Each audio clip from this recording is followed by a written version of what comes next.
Oh, what is this thing? Oh, that's a solar tube. Don't make direct eye contact.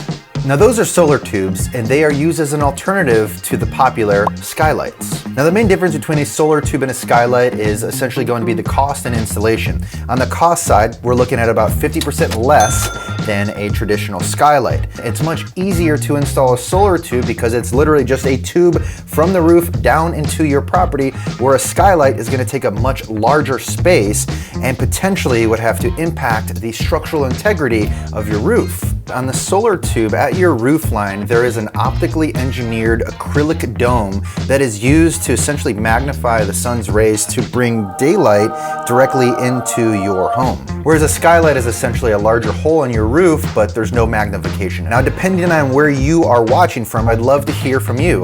Do you have skylights, solar tubes? Have you ever heard of these things? But anyways, now you know what they are, and next time you won't have to ask.